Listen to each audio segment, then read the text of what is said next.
নিয়তি।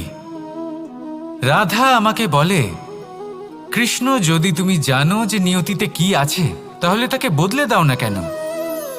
মহাদেব আমাকে বলেন যে শ্রীকৃষ্ণ, যদি আপনি এটা জানেন যে সাম্বের নিয়তি এটাই, তাহলে আপনি তাকে বদলানোর চেষ্টা কেন করেন? কেন?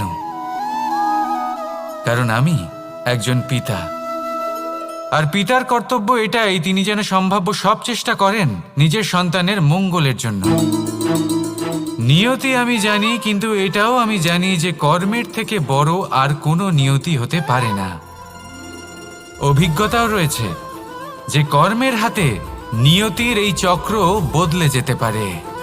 তাই জীবনে যদি আপনার কখনো এমন মনে হয় যে এটা তো অসম্ভব, তখনও চেষ্টা করা কখনোই ছাড়বেন না। কে বলতে পারে আপনারই কর্মের কোনো এক বীজ হয়তো নিয়তির চাকায়